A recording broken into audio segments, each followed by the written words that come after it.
I used to hate being skinny fat. It's the worst feeling because you're right in the middle and you don't know whether to cut or bulk or lose fat or build muscle. But after years of trial and error, I did it.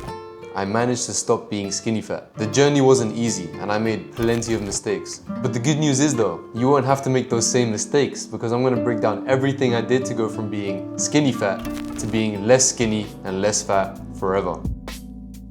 The only way to fix being skinny fat is to lose fat and build muscle in that order. And the reason I say in that order is because losing fat is much quicker than building muscle. Think about it like this. It's much easier to build a masterpiece on a blank canvas than it is to paint something on top of something that's already been tarnished, if that makes any sense. And I'm not saying you need to strictly lose fat then build muscle. You're also going to be building muscle whilst losing fat at the same time. I've worked with quite a few skinny fat clients who have this mentality of thinking, no, I don't want to cut first because I don't want to look too skinny. And I tell them this every single time. If you're bulking from skinny fat as your starting point, the only thing you're going to notice is your fat gain. However, if instead you go into a cut whilst focusing on resistance training, you will build muscle whilst losing fat, because if you're lifting weights properly and you're skinny fat, you're most likely a beginner. And the feeling of lifting weights is so new to you that your body will build muscle regardless of it being in a surplus or a deficit.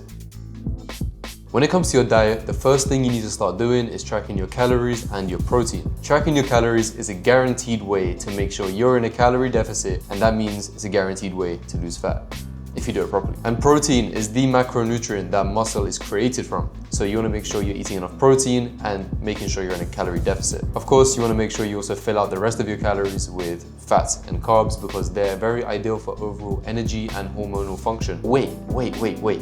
What is a calorie deficit? What is a calorie? What are we even tracking here? A calorie is simply a unit of measure for energy. And it's the same way that grams are the unit of measure for weight. And it's specifically the amount of energy it requires to heat up 1 gram of water by 1 degree Celsius. So if calories are energy, that means what you need to do is make sure you're putting less energy into your body than the energy you expend in a day.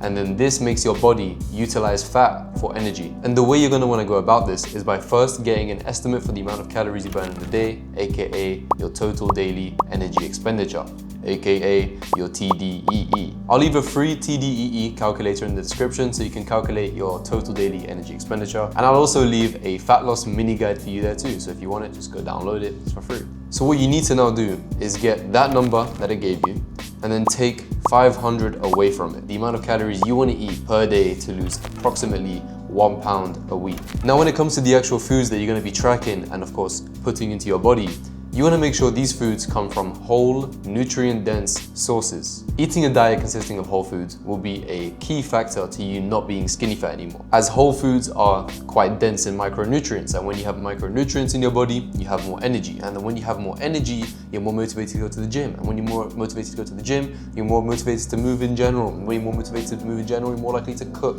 and then just eating whole foods, eating your micronutrients will just make you an energized, amazing human being, I promise. And ultra processed foods do the opposite, by the way. So if you're eating a diet consisting of ultra processed foods, you're gonna basically spike your blood sugar and then it'll make you crash your blood sugar. And then when that happens, you're just a tired piece of floppy bread. And then when you're a tired piece of floppy bread, you don't wanna go to the gym and you don't even wanna cook, and which means you're gonna buy more processed foods. It's just a never ending negative feedback cycle, starting with eating good food. Oh wait, eating bad foods. Of course, it's okay to enjoy the occasional ultra-processed sugary food now and again. I myself indulge in it occasionally. When it comes to your protein, you want to aim to eat 1 gram of protein per pound of body weight.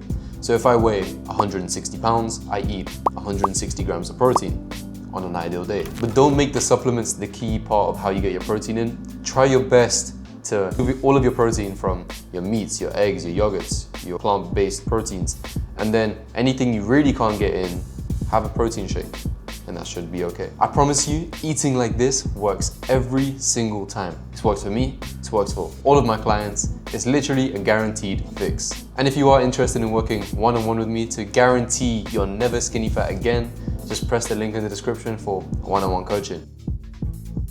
When it comes to your resistance training, you can use your body weight, weights, or both. Doesn't really matter. Your body doesn't know the difference between a bench press and a push-up or a weighted push-up. But what you do need to do is start prioritizing your compound lifts. Compound exercises are exercises that recruit many muscles at once. So these are exercises such as your bench press, dips, shoulder press, pull-ups, rows, squats, and hip hinges, and any other variation of those movements, for example. And this is because your compound lifts will build the majority of the muscle in your body. And the more muscle you do have in your body, the more calories you'll burn just at rest, which will actually prevent you from gaining fat again. And as well as that, the more muscle you have in your body, the less skinny you'll look, which means even if you do gain a little bit of fat later, you won't look skinny fat, you'll just look a little bit bulked up. So having more muscle will both help you look less skinny and will help you stay less fat. You should also do isolations to target your smaller muscle groups, as in any compound lift, they will be your secondary mover rather than your primary mover, as the bigger muscles tend to take over, such as your chest and your back. And remember, the main goal of you lifting weights is to apply progressive overload. But what is progressive overload? You might be thinking. First, you pick an exercise. You then pick a weight you can do 3 sets of 8 reps, where the 8th rep finishes just before you reach the point where you can no longer complete a rep. And this is called training to failure, or training to close proximity to failure, which means you're close to failing the exercise. Now, every week you do that exact same exercise again and again. And every time you go into the gym, you try to add 1 rep. And once you reach 3 sets of 10 reps on that weight, you then increase the weight, find the weight you can do 3 sets of 8 at again, and then repeat the process. Simple. And if you do that over and over again, you will build muscle. But you also need to make sure you're following a resistance training program that lets you hit each muscle group twice per week. Any good resistance training program will work, but if you are a beginner, just to save you some time, there is a full 40-page, 3-month beginner resistance training program in the link in the description. And the last piece of advice I can give you when it comes to your resistance training is to train hard. Every time you go in, just go for it. Every time. Because if you aren't pushing yourself, if you aren't bringing yourself close to failure, you will not grow.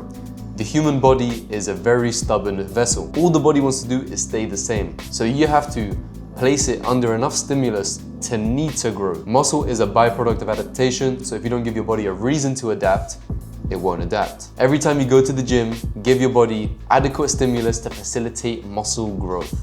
Every time, that's it. And I promise you, if you train hard, you eat correctly, and you do this for over a year, your body will be completely unrecognizable. You will be a different person both mentally and physically, and I guarantee you that. And I almost forgot we need to speak about cardio. When it comes to your cardio, just become an active person. Move around more, go on frequent walks, play a sport, do some HIIT cardio twice a week if you want to have a nice healthy cardiovascular system. But if you do want to burn some extra calories very easily, at the end of your weight training sessions, put the treadmill to the max incline and walk at speed 3. For 20 to 30 minutes, this will burn a good amount of calories without really feeling like you've done anything. Genuinely, anyone can do it. Anyone can do it. Anyone can go from looking skinny fat to looking completely unreal. I've done it, thousands of people around the world have done it, and you can do it too. You will do it, I believe in you. But please, take these words of motivation, apply it to yourself, get the ball rolling, and once you do get that ball rolling, do everything in your power to stay consistent until it becomes a habit. And once it becomes a habit, it's now ingrained within you. Once it's ingrained within you, you never have to think about it again. And then once you never have to think about it again, you will never be skinny fat ever again. But if you do slip up, add this video to your watch later and come back to it every time you slip up. Use it for motivation, use it for your accountability. Just get back on the horse and keep going. Keep trying your best until you never have to watch this video ever again. And that means you're not skinny fat anymore, hopefully. With this knowledge, go make your younger self proud. Go give your future self something to look forward to. Do your best, man. You got this. Anyway, like and subscribe if you enjoyed the video. Go follow my Instagram if you want to see more lifestyle or daily content, because no one actually follows me on there. So you might be one of the first few to follow me. As per usual, it's been a pleasure talking to you. My name is Iyad Harishi, by the way.